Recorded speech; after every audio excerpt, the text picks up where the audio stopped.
এটা হচ্ছে মিগ-20 fighter plane, যেটা পাইলট বিহীন। এটা ঘরে বসে আপনি 1 থেকে 1.5 কিলোমিটার এরিয়া কন্ট্রোল করতে পারছেন।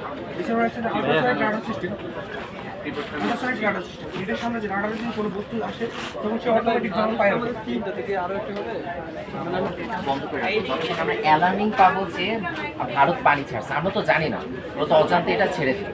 সো ভারত যখন পানি ছাড়বে, আমরা যখন কয়েক ঘন্টা পর অ্যালার্মিং পাবো, তখন আমরা বাংলাদেশে সতর্ক করতে পারবো। হ্যাঁ, সতর্ক করে এদেরকে একটা সেফ একটা জোনে নিয়ে যাব। দেন আমরা বাংলাদেশের বাদ থেকে এটা বিভিন্ন নদী খাল খনন করে সেগুলো আস্তে আস্তে বঙ্গোপসাগরে পাঠাবো। আর এখানে আরেকটা কথা হইতেছে, ভারত যে বেগে গতিবেগে হচ্ছে বাংলাদেশে পানিটা ছাড়ে, ওই গতিবেগে সাধারণত কিন্তু ঘর বাড়ি সব কিন্তু ভেসে যায়।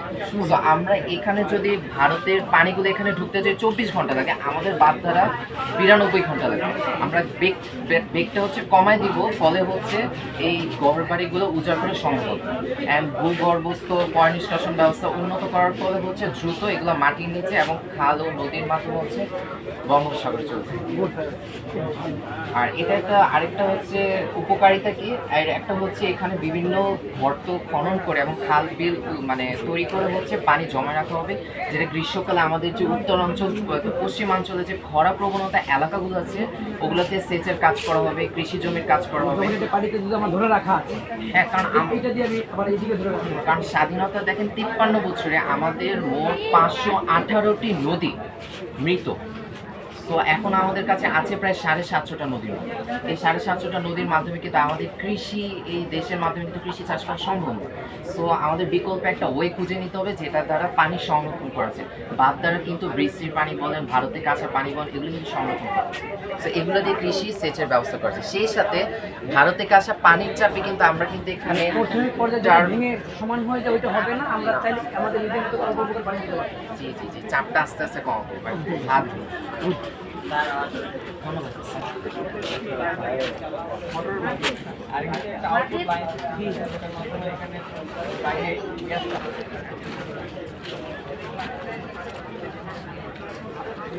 যেটা মার্বেলের ফোর্স প্রয়োগ করি, সেটা সমান একটা প্রতিক্রিয়া বল দেখানোর কথা, সেম সমান একটা প্রতিক্রিয়া বল দেখাচ্ছে। এটা আমরা 2টা বল প্রয়োগ করে দেখাচ্ছি, এটা 2টা বল দেখাবে। এটা আসলে নিউটনের থার্ড ল একটা বাস্তবিক প্রমাণ, যেটা আসলে কাজ করে এবং এটা বিভিন্ন ক্ষেত্রে ব্যবহার করা যেতে সফলভাবে। থার্ড ল এবং এখানে ক্ষেত্রে যদি আমরা আসি, এটা হচ্ছে টেনসকিটি স্ট্রাকচার। একজন বিজ্ঞানী ছিলেন, তিনি টেনসকিটি স্ট্রাকচার উদ্ভাবন করেছেন। মূলত বিভিন্ন নদী রয়েছে যেখানে অনেক খরস্রোতা, বিশেষ করে আমাদের পদ্মা নদীর মধ্যে নদী হচ্ছে অনেক খরস্রোতা, সেখানে পিলার বা স্তম্ভ তৈরি করে ব্রিজ তৈরি করা কঠিন হয়ে যায়। সেটা যদি ঝুলন্ত সেতু তৈরি করা হয়, অনেক ক্ষেত্রে সেটা মানে মজবুত অনেক কম হয়। সে যদি আমরা টেনসকিটি স্ট্রাকচারে ব্যবহার করে থাকি, তাহলে তার মজবুত অনেক বেশি হয়, ওখানে অনেক ভারী ভারী যানবাহন চলাচল করতে পারে। এটা হলো তার টেনসকিটি স্ট্রাকচারের একটা উদাহরণ দেখাতে পারি। এটাও সেম টেনসকিটি স্ট্রাকচারের উদাহরণ। এখানে কোনো জয়েন্ট নেই, সবসময় জয়েন্ট নাই, মূলত এই সুতোর উপরে বেস করে এটা তৈরি করা হয়। এটা মূলত বিভিন্ন স্ট্রাকচার তৈরি করাতে এটা ব্যবহার করা যায়। আপনাকে ধন্যবাদ।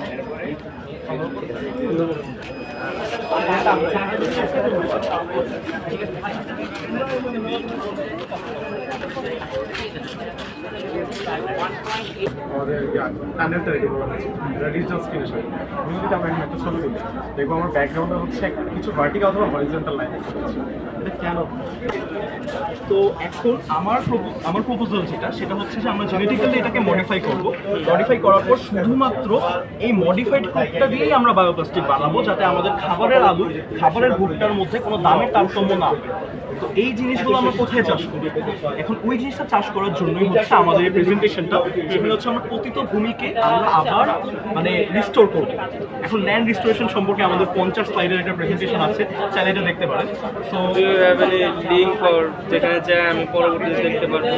অ্যাকচুয়ালি এটা আর কি আমাদের নিজেদের বানানো, তো এর জন্য আর কি আপনাদের বানানো এখানে যাই সব করে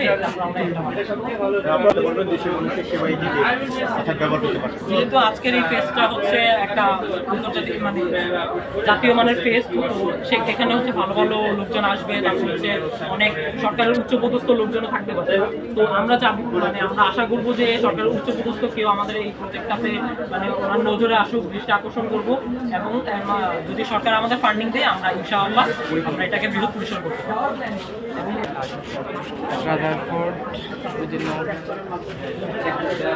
যানবাহনগুলো আগে থেকে একটা সেন্স দিয়ে দেবে যেন আমরা অ্যাক্সিডেন্ট অনেকাংশে কমাতে পারি। এবং এই যানবাহনগুলো দেখা যাচ্ছে যে আমরা এখানে 10 সেন্টিমিটার করছি এটার জন্য, এটা ছোট একটা মডেলের জন্য। আর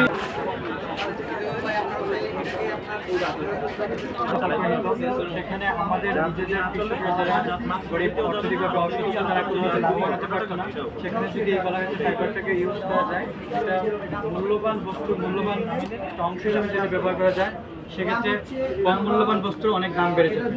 যে এই জিনিসগুলোর সাধারণত 250 টাকা পর্যন্ত পারিশ্রমিক তৈরি করতে এটা হচ্ছে আমাদের স্মুথ ক্রিয়েটর সেন্সর বা আমাদের ফায়ার সেন্সরগুলো হচ্ছে ফায়ার সেন্সর আমরা এটা ব্যবহার করবো আর কি রিয়েল লাইফে ব্যবহার করবো। এবং বাসা বাড়িতে বা কিচেনে বা রেস্টুরেন্ট কিচেনে যদি আমরা ব্যবহার করি তাহলে গ্যাস সেন্সর আমরা এটা ব্যবহার করবো। সর্বশেষ হ্যাঁ অন করা যায়। সর্বশেষ ছাত্রশিবিরের একটা প্রতীকী প্রত্যাশা করা যাবে তাদের আজকে